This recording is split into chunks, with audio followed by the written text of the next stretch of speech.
Rhapsodie en psy bémol de Robert Clement. Témoignage autobiographique 1970-2007. Un jour, comme ça, sans doute par culpabilité, mais aussi par curiosité et envie, je m'enhardis à m'asseoir à une table dans le réfectoire, avec mon assiette, entre deux malades, ravis et surpris d'une telle démarche. Ils aménagèrent promptement un bon espace pour m'accueillir, en se poussant les uns contre les autres. Spontanément, un malade me servit en guise de bienvenue un grand verre d'eau dans un gobelet en plastique. Je saisis le gobelet en signe d'acceptation de cette invitation et le portai à mes lèvres. Là, le cri qui sauve. Mais ne bois pas dans ce verre, tu vas attraper toute la mer de la terre. Trop tard, j'avais bu. Je n'envisageais pas pour autant de quitter mes hôtes. Je terminai mon assiette avec mes voisins de table et je regagnai les soignants. Long silence. Mais qu'est-ce qui t'a pris?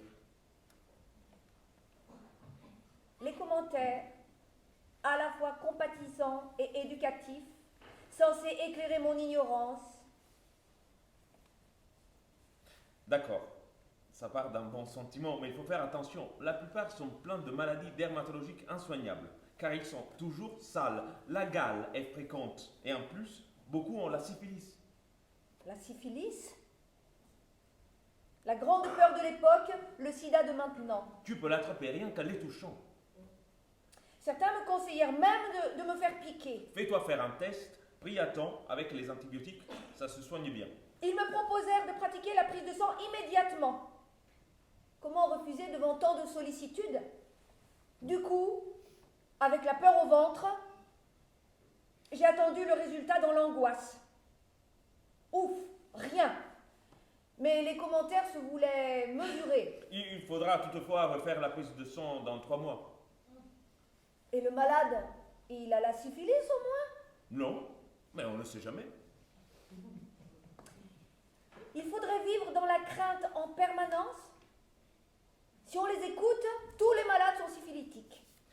Du coup, grâce à cet épisode, les réticences des malades aux prises de sang m'apparaissaient moins obscures. Non à cause de la technique, mais à cause de la qualité du matériel. Un gros mandrin en acier bien épais avec une tige à l'intérieur de l'objet.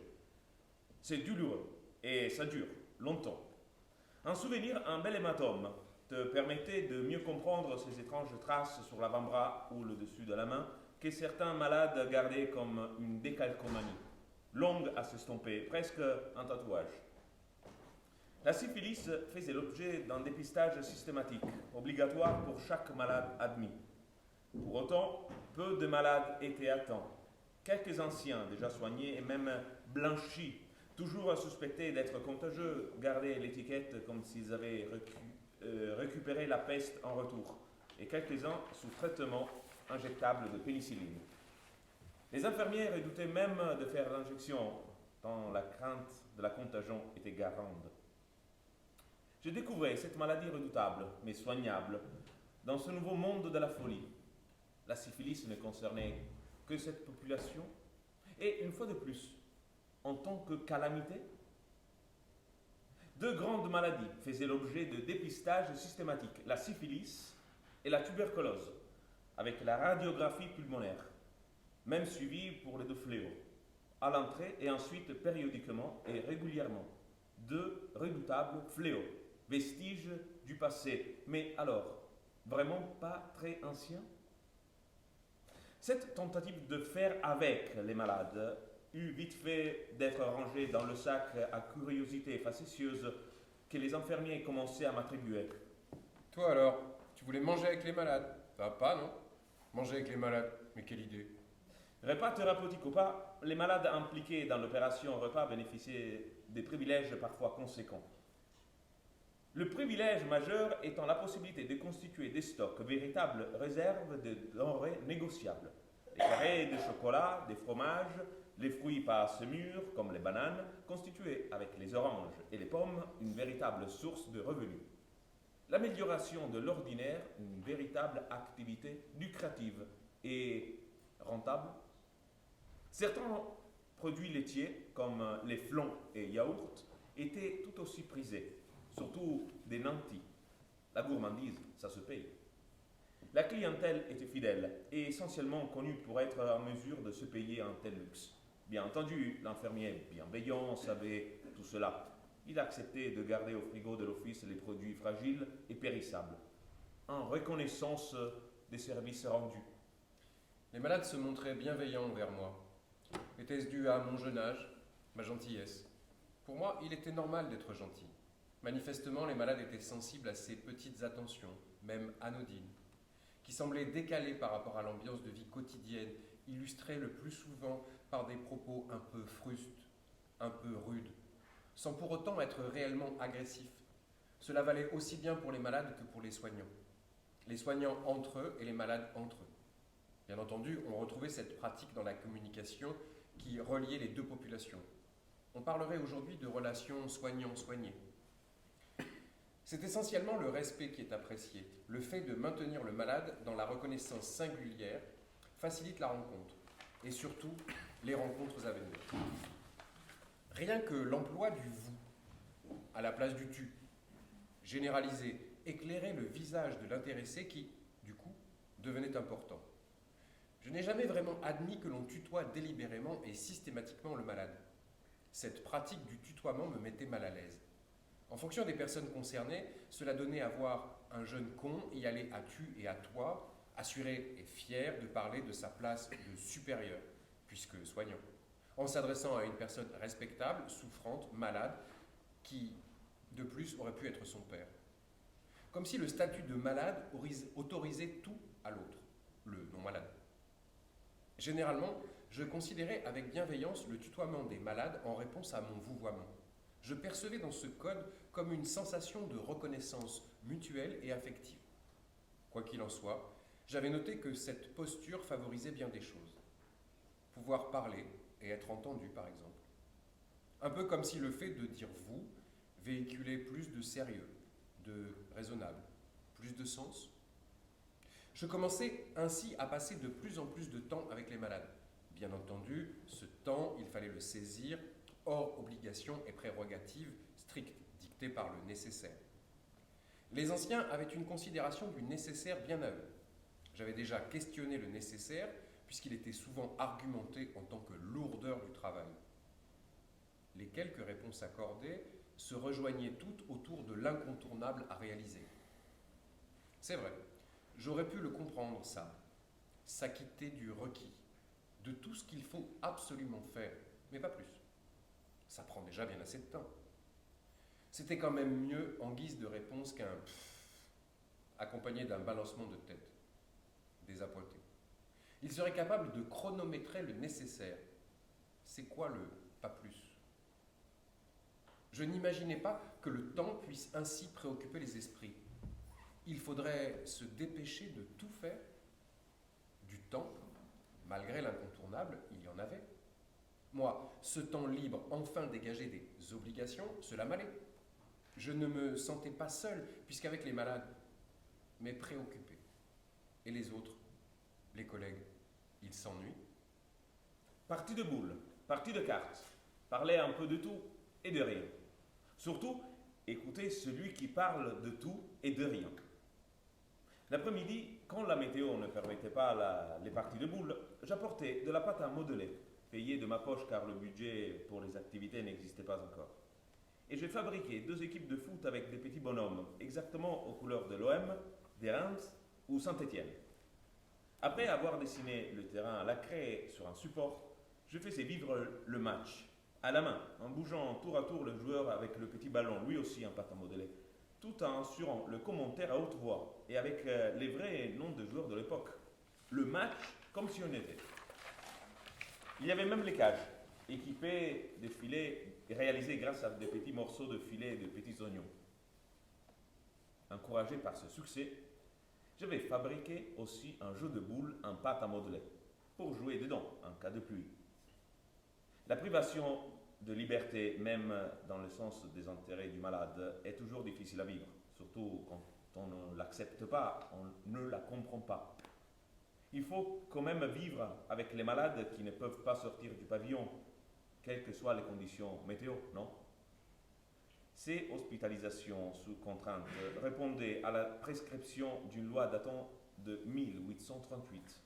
Cela concernait le PV, placement volontaire, qui n'avait rien de volontaire, car demandé par un tiers, certes dans l'intérêt du malade, mais demandé par une autre personne que l'intéressé lui-même, son état pathologique ne lui permettant pas d'apprécier la nécessité des soins. L'autre contrainte majeure était le PO, placement d'office. Là, pas question de demande manuscrite, même de la famille. C'est le préfet qui prononce le placement. En 1990, on parlerait d'une hospitalisation à la demande d'un tiers. 2 certificats médicaux. La loi de 1838 n'en imposait qu'un seul, établi par 2 médecins sans lien de parenté et n'exerçant pas dans le même lieu professionnel. Le placement en péril imminent, pour répondre à une situation jugée vraiment préoccupante, urgente, tant pour le patient que pour l'entourage, ne nécessiterait qu'un seul certificat médical. Péril imminent oblige. Le placement d'office allait devenir, quant à lui, hospitalisation d'office, avec des procédures de suivi plus adaptées à l'évolution de la pathologie pour envisager permission, changement de mode de placement et même carrément la levée du placement en vue de la sortie. En 1971, on fonctionnait toujours avec la loi de 1838. Cette réalité de privation de liberté momentanée, même prescrite avec bon sens, éveillait ma hantise du gardien déjà bien présente avec les clés, les barreaux aux fenêtres et les portes fermées. Heureusement, les petites boules en pâte à modeler favorisaient l'évasion tranquille. Ces boules spéciales permettaient des parties sur un tout petit espace à l'intérieur. J'initierais même les boules carrées qui roulent moins vite pour apprendre à plomber. Un bout de couloir suffisait et il y avait de plus en plus d'amateurs. Les férus de boules, sans jeu de mots, voulaient aussi participer. Certains puristes étaient catégoriques. Les boules, c'est dehors que ça se passe. La qualité du terrain a son mot à dire. Ça oblige même les meilleurs à en tenir compte. Et en plus, ça veut rien dire, ces petits trucs qu'on voit à peine dans la main. Malgré tout, ils voulaient quand même bien voir comment ça fait, surtout les jours de mauvais temps. Alors, ils attendaient juste pour voir, avant de pouvoir revenir à retourner à l'extérieur. Une petite partie indoor pour voir. Dehors, c'était calme, banal, sans vraiment plus de bruit que le choc des boules. Et dedans, c'était l'euphorie, les rires, les encouragements, les « laissez-moi essayer ». Les infirmiers me regardaient curieusement. Quand il pleut, pourquoi pas? Sinon, pourquoi jouer ainsi dedans, avec ce jeu qui n'a rien à voir avec les boules? D'autant que ça met un peu le bazar, non? Certes, il y avait des critiques, mais au fond, beaucoup de tolérance aussi. Cela semblait davantage amuser les infirmiers que vraiment les déranger. Avec les boules en pâte à modeler, l'autre curiosité que personne n'avait jamais vue ni même imaginée, le match de foot faisait un véritable tabac. On pouvait jouer dedans comme dehors. Les malades passaient commande de matchs avec leurs équipes favorites et essayaient même de fabriquer les joueurs en pâte à modeler.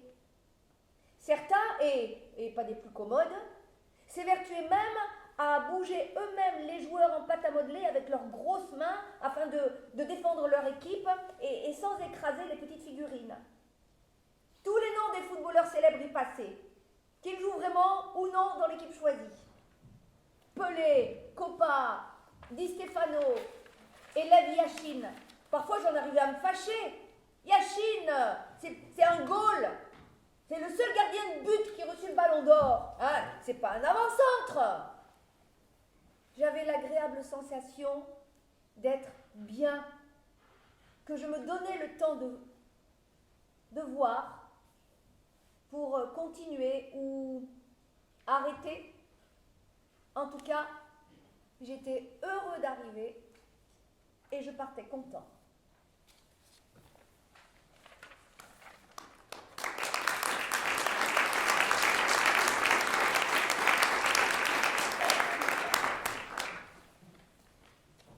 Bienvenue à l'hôpital psychiatrique. Je descends du bus, traverse la rue et franchis la grille de l'hôpital. En passant, je salue le garde d'un signe de la main. Même la bruine froide de l'hiver ne m'incite guère à presser le pas, et c'est presque en flânant que je traverse le parc boisé d'arbres centenaires, prenant garde de ne pas glisser dans la pénombre sur les tapis de feuilles mortes. C'est mon côté masochiste, sans doute, qui me pousse, tout en marchant, à me remémorer quelques épisodes récents ou plus anciens. La mise en chambre d'isolement d'une jeune patiente de 17 ans, calme et coopérative, au seul motif qu'elle a été admise en HDT. La convocation que nous avait valu, avec une collègue, le fait gravissime d'avoir laissé regarder la télévision à un malade en isolement depuis 4 mois. Les mises en pyjama systématiques, les interdictions de recevoir des visites ou des appels téléphoniques, les injections punitives, la limitation du nombre de cigarettes pour des patients auxquels il ne reste guère plus que le plaisir de fumer. Des moments d'une infligeante banalité qui donnent à voir ce que l'univers psychiatrique peut produire de pouvoir à la petite semaine et de persécution de Katsu, avec son fantasme de maîtrise presque absolue de la folie. Encore une dizaine de mètres de plat et j'y suis. J'introduis mon passe dans la serrure. 2 tours de clé et je pousse la lourde porte. Une fois à l'intérieur, l'atmosphère odorante me saisit. Un subtil ménage d'exhalations humaines, de fumée de cigarettes, de relents de vieille cuisine et de tabac froid. Une odeur qui m'est depuis longtemps familière. Me voilà bouclé, moi aussi, jusqu'au lendemain. L'aspect n'est évidemment pas le paradis, mais ce n'est pas non plus l'enfer. En tout cas, pas plus que la prison, la rue ou le métro, qui sont le nouveau lieu d'accueil d'un nombre sans cesse croissant de grands malades, oubliés ou rejetés du dispositif d'accueil et de soins. Je traverse la vaste entrée, déserte. Au passage, jetant le poste de radio. Et j'apprécie de ne plus entendre que le quelques bruits habituels. Le son lointain de la télé, une porte qui claque, quelques éclats de voix. Je m'engage dans le couloir. Comme chaque soir, Simone est installée près de la porte qui donne accès au patio, sur la chaise inconfortable qu'elle semble préférer au fauteuil du salon. Pas vraiment le prototype de l'hôtesse d'accueil, Simone. La vieille femme ne cesse de tirer sur sa gitane sans filtre que pour tousser bruyamment et cracher dans un mouchoir de tissu douteux.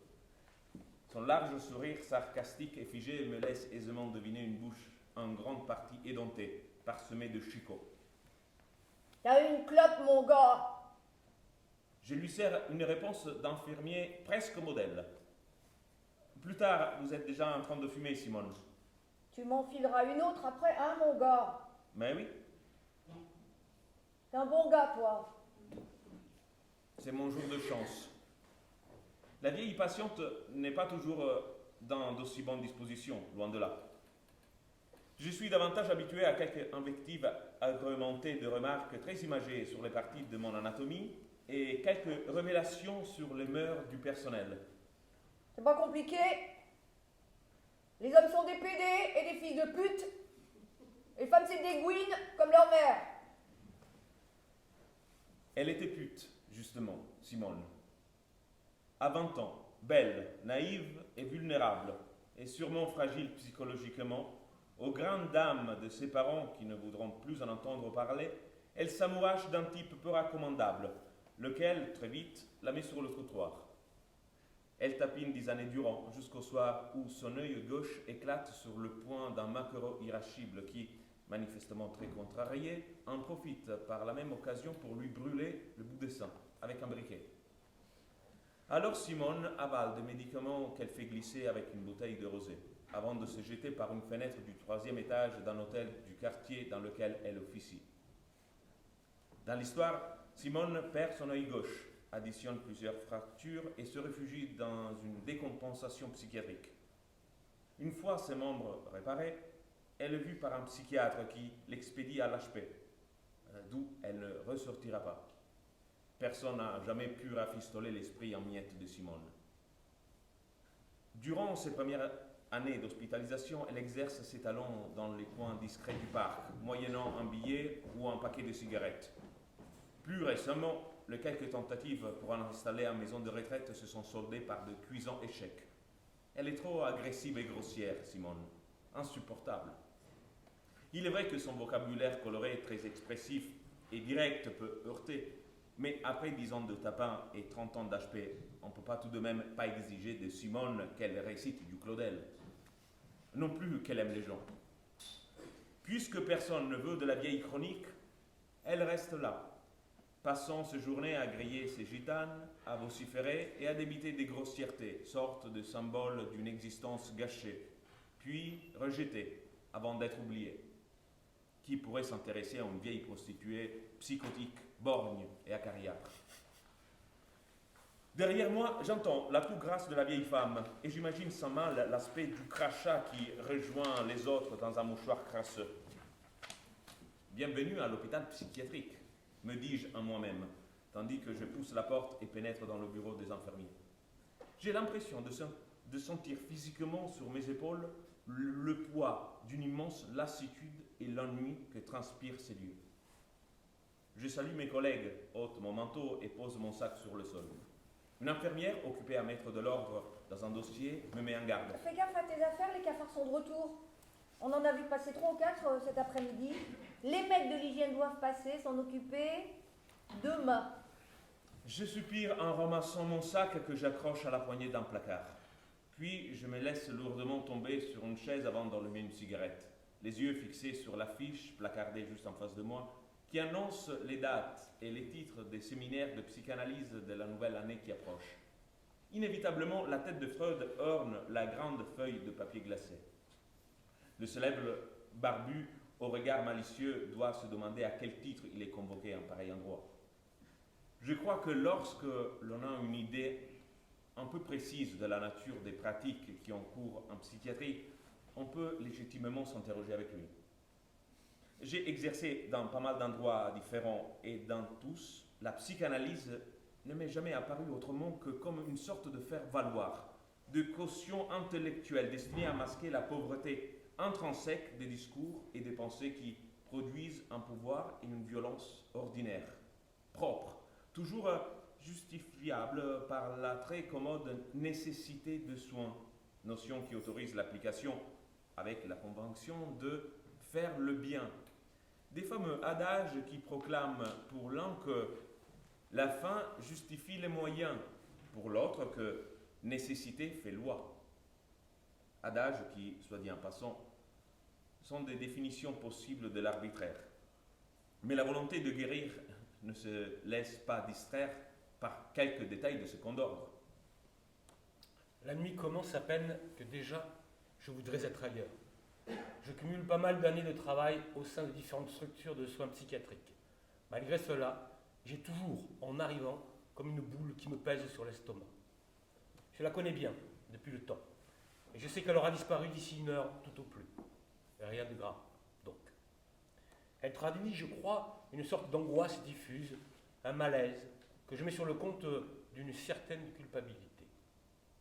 Ce métier contraint parfois à faire des choses dont je me passerais volontiers. Et pourtant, je suis encore là.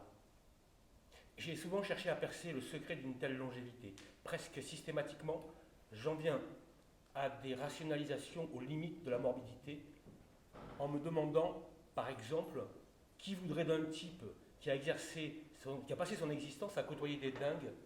Dans le fond, je crois plutôt être retenu par un lien secret avec la folie et un attachement équivoque à cet univers singulier. C'est ainsi. Je n'ai jamais prétendu être un modèle d'équilibre. Mais l'heure n'est pas aux états d'âme, pas davantage à l'introspection. Des cris, des grossièretés résonnent dans les couloirs.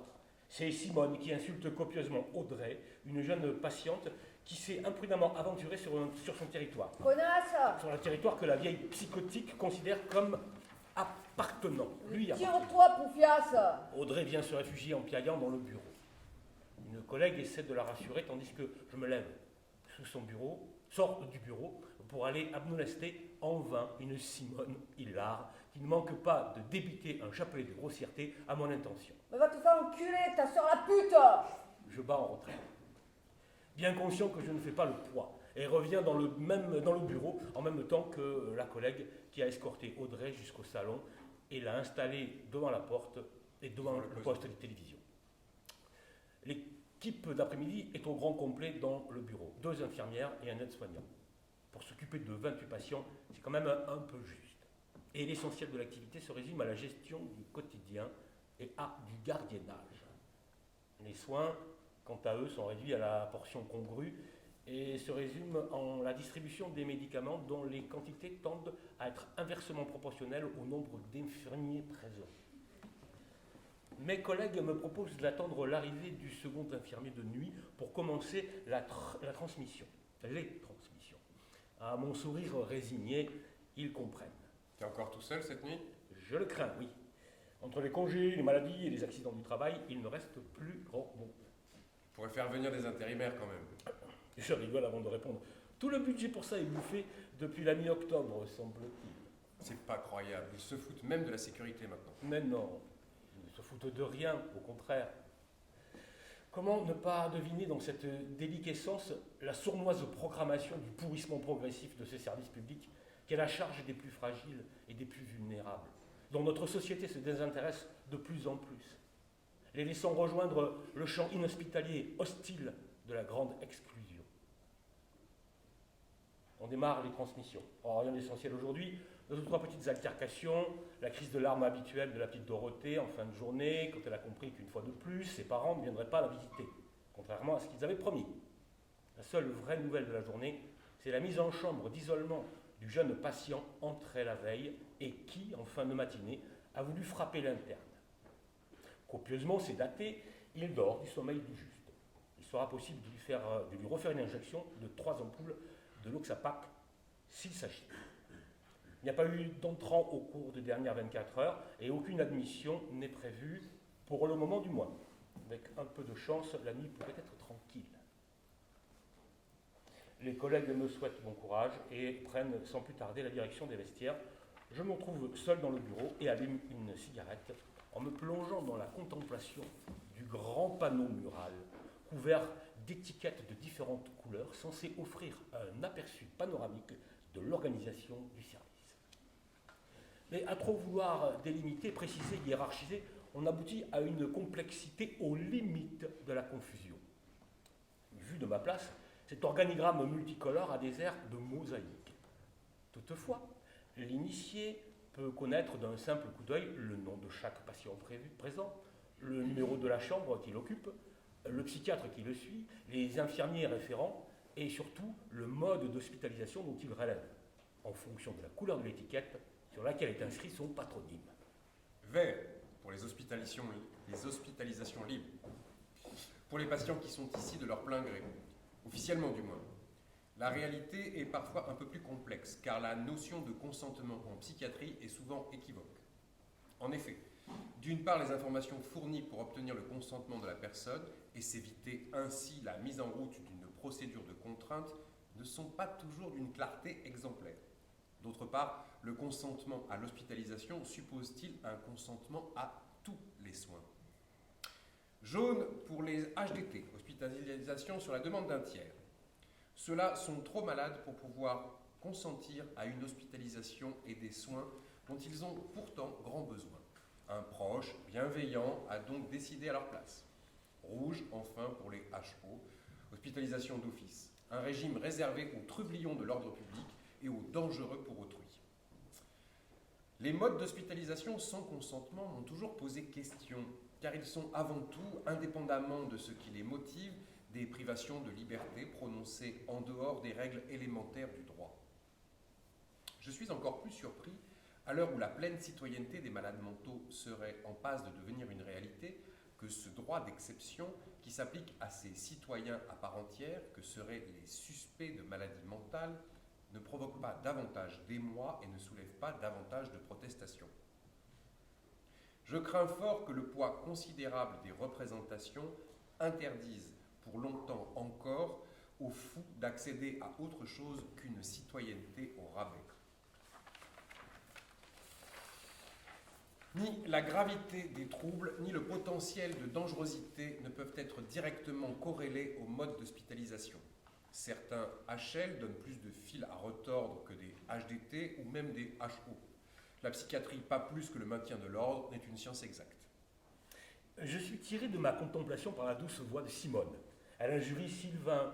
Le vieux psychotique n'est pas du genre à se laisser impressionner et il dispose d'un répertoire qui, question élégance et délicatesse, n'a rien à envier à celui de Simone. J'interviens avant que la situation ne s'envenime et que les coups viennent remplacer les grossièretés. Il est 21h45. La sonnerie du téléphone retentit pour la première fois de la soirée. C'est le surveillant de garde. Il vient m'annoncer que je serai seul cette nuit. Je l'avais deviné.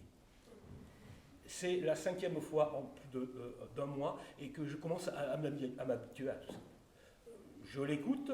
Il m'explique que je ne dois prendre aucun risque et de ne pas hésiter à demander de l'aide. Où? Qui? Il me promet qu'en cas d'admission, il m'enverra du renfort qu'il trouvera je ne sais où, avant l'arrivée du patient. Téléphone. Petit décalage, c'était 21h45. Un gage. J'ai l'impression d'avoir mon diplôme depuis la semaine dernière. Je ne l'interromps pas et ne manque pas de le remercier. De mon côté, je ne suis pas inquiet outre mesure, même si je ne sais pas être totalement à l'abri d'un éventuel dérapage de la part de certains patients. De toute façon, je n'ai pas d'autre choix. J'apporte à Simone la cigarette que je lui avais promise en arrivant. Elle m'accueille. Bah, c'est pas trop tôt, mon gars. Hein. Tu roupilles ou quoi? Adorable Simone. Je prends une chaise et m'installe près d'elle pour fumer en sa compagnie. Je l'écoute me raconter son monde à elle, un monde dans lequel elle est tour à tour avocate, psychiatre, mère maquerelle, gynécologue, jamais pute. Il est temps pour moi d'aller vaquer à d'autres occupations. Dans le couloir qui me conduit vers le salon, je croise Jeanne, une vieille démente qui ne retrouve plus sa chambre, d'où elle est sortie pour une raison qu'elle-même ignore. Je la raccompagne en lui conseillant de rester au lit. C'est vraiment histoire de dire quelque chose. Devant la télé, il ne reste plus que 3 personnes, dont 2 sont endormis, avachis dans des fauteuils. Vincent, lui, a pu enfin se saisir de la télécommande et il regarde Canal+, encrypté, avec une sorte de fascination. Je le laisse faire, conscient que la moindre remarque serait inutile et qu'il n'est pas dans mon intérêt de le titiller. Arrivé tout au bout du couloir, j'ouvre une première porte, pénètre dans une sorte de sas et à travers le carreau en plexiglas d'une deuxième porte, je m'assure que le locataire de la chambre d'isolement ne s'est pas réveillé. Les ronflements qui me parviennent sont tout à fait rassurants. Je fais un détour par la cuisine où je réchauffe un reste de vieux café avant de retourner dans le bureau et de me caler dans un fauteuil. Je déguste le tiède breuvage en tirant sur ma cigarette et consulte le planning des nuits à venir. Question effective, ne sera pas folichon. Simone s'est enfin décidée à réunir sa chambre. D'ici, je l'entends fouiller dans un placard en jurant. Dans quelques minutes, elle sera au lit. Je m'installe le mieux possible et me plonge dans le polar commencé la veille, bien décidé à profiter du calme qui règne, pour le moment en tout cas. Le silence s'installe. La sonnerie du téléphone me fait sursauter. Il est 00h30. La voix du surveillant m'annonce l'arrivée imminente d'un entrant en HDT, inconnu du secteur, semble-t-il. Le cadre, sur un ton désolé, m'informe qu'il ne peut m'envoyer de renfort, mais précise aussitôt, vraisemblablement pour me rassurer, que de toute façon, le patient a été correctement traité aux urgences et qu'il est donc très calme. Avant de raccrocher, mon supérieur hiérarchique m'informe qu'il viendra faire un tour dans la nuit et précise de ne surtout pas hésiter à le contacter s'il a le moindre problème. Un quart d'heure plus tard, le patient est allongé sur un brancard, il dort profondément. Je récupère ses effets personnels et la grande enveloppe contenant la paperasse médicale et administrative. Je salue les ambulanciers qui partent et regagne le bureau où je contrôle les pièces de l'HDP. Tout est OK. Je retourne voir le patient qui n'a pas bougé d'1 millimètre. Il ne devrait pas me poser de problème cette nuit. Je m'apprête à commencer l'inventaire de ses effets personnels quand débarque le médecin de garde. Il vient voir l'entrant. Ayant constaté que celui-ci est copieusement sédaté et qu'en conséquence tout entretien est impossible, il se fend de 2 ou 3 lignes d'observation dans le dossier et retourne se coucher. 10 minutes plus tard, c'est au tour du surveillant de faire son apparition. Je le rassure, tout s'est passé sans le moindre problème. Il s'assure que l'HDT est conforme et me demande de lui remettre la fameuse fiche de renseignement. Je lui tends le précieux document. Problème. Je n'ai pas mentionné la couleur des yeux. J'explique alors à mon supérieur que ce type est profondément endormi. Ne risque donc pas de fuguer tout de suite. Pour toute réponse, je n'ai droit qu'à un haussement d'épaule et un soupir du chef exaspéré qui prend le chemin de la chambre où dort le patient. Je lui emboîte le pas. Non, il va quand même pas faire ça. Eh bien si, il le fait. Je reste quoi en regardant le surveillant soulever une paupière du fugueur potentiel. De retour dans le bureau, le chef satisfait me fait remarquer que remplir correctement une fiche de renseignement, ce n'est tout de même pas compliqué. Je ne fais rien pour le retenir, trop content de le voir retourner dans le bureau qu'il n'aurait pas dû quitter. J'achève l'inventaire du sac, je range les pièces dans le dossier, gribouille quelques mots dans le dossier au sujet du patient. Puis je fais un tour de service avant de me replonger dans l'énigme policière, autrement plus passionnante que la fade routine à laquelle je viens de me plier.